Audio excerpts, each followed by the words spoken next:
This one is an angled Z fold. You can get 2 bases out of 1, but don't do as I did. I scored and then I cut first and then score, so that your score lines match. These ones don't, and it makes the card not fit in the envelope. The measurements are on the video. I really love this card. I've never made one before. I made up this sample, but it is really cute, and you can also put a piece of cardstock cut at an angle in this panel if you want a little bit bigger room to write. But let's get into our package here. All of the bits are here. The only other special tool other than the stamp set, and I just lost my train of thought, that you're gonna need is a corner rounder. This one I've had for 100 years. It is not Stampin' Up. But corner rounders are all basically the same. They have guides and they have the punch part. So to make them work, actually I'm going to use a bigger piece because that's a little bit ridiculous. You line up your paper to the guides, and then you can see at the bottom where your paper is, and then just give it, and you come up rounded. I really love how quick and easy and elegant it is. I haven't used a corner rounder in, probably years. But I came across a couple when I was cleaning my craft room, so I thought, why not? Let's play. Okay.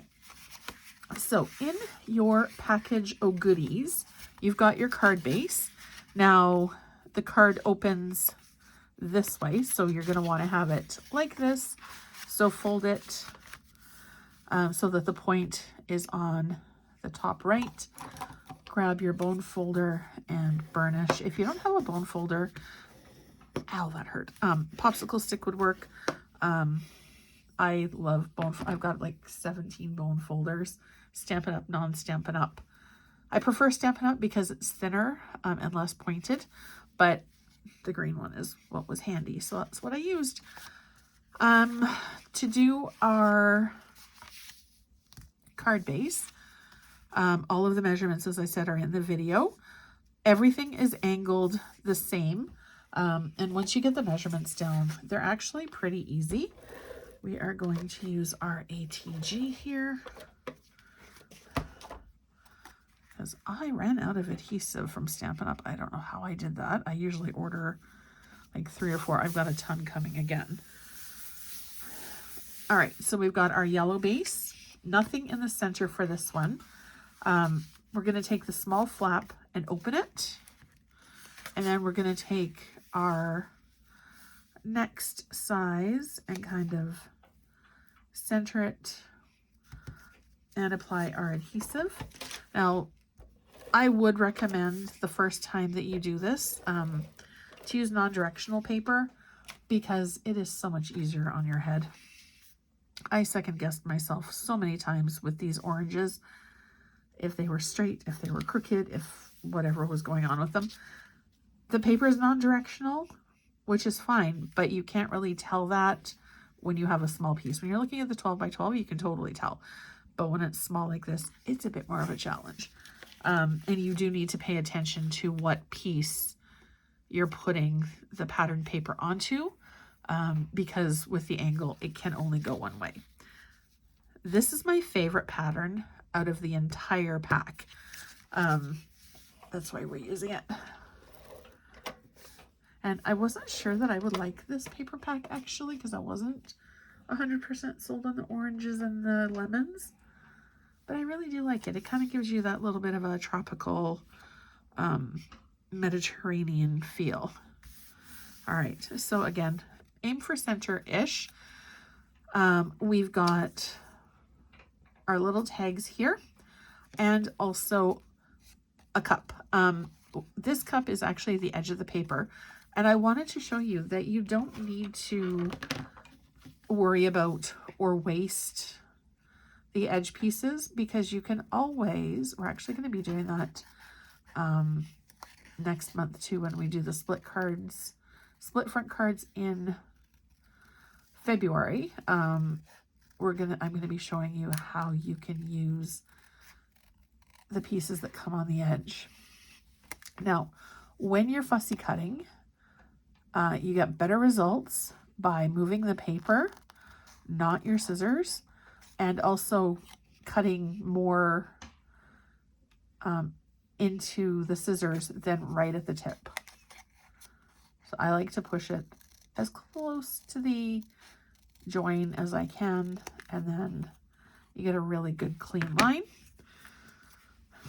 Now for this one, I just corner punched top left, bottom right. I think it gives a bit of an interesting look. You can quarter punch 3 of the corners, all of the corners, just 1 of the corner if you wanted. But you do want to make sure that you do get it lined up, because if you don't, it's going to look weird. And it doesn't matter. You don't, well, maybe it does for patterned paper, but for this it doesn't matter, because even if it's upside down, you just keep twisting it until your edges match up. Now for this one, I am using Changing Leaves as our stamp set. I really do like this, and we're going to be using this stamp set in February as well. At the end of this video, I will give you a sneak peek.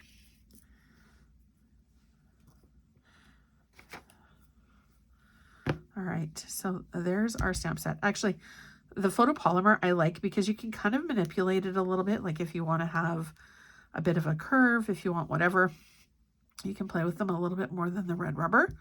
But we're just going to lay it flat. Then we're going to look for our Memento Tuxedo Black that is hiding. Now, sometimes with the photopolymer, there's a residue left at the end of the manufacturing process. So you just want to make sure this has already been used. So you just want to make sure that you're going to get a good impression before you attach it or press it into your cardstock.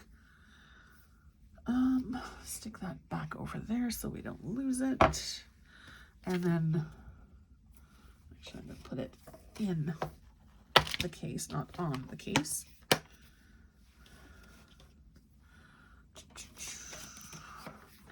Do a line of adhesive. I've got tape boogers on my desk. Oh well. Okay. And then again, aim for center. I'm okay with center-ish most of the time. I don't know if you can hear, we have a hockey rink just outside my craft room, and my kid's playing right now. All I can hear is the thwack, thwack, thwack of the stick on the ice. Okay, so we're going to place this onto our card base. And then with this, because the bottom is cut off, it's actually going to tuck underneath. So you're not even going to really notice that it doesn't have a bottom. Whoops. Apparently I also have tape boogers on my ATG gun. Stay. All right, there we go. And then if you wanted to, you could add embellishments to this. I didn't. I didn't really feel like it when I made it, but feel free to add as many embellishments as you want to on this. And then this will obviously fit into your envelope. And again, change it up with whatever color cardstock you have, ink set or ink pad, stamp set. Really, the possibilities with any crafting are endless. And I really do hope that you take these classes as inspiration and as a jumping off point. And even with the supplies that are included in your kit, if your vision isn't the same as my vision, change it up and do what makes you happy. I will be right back with our last card.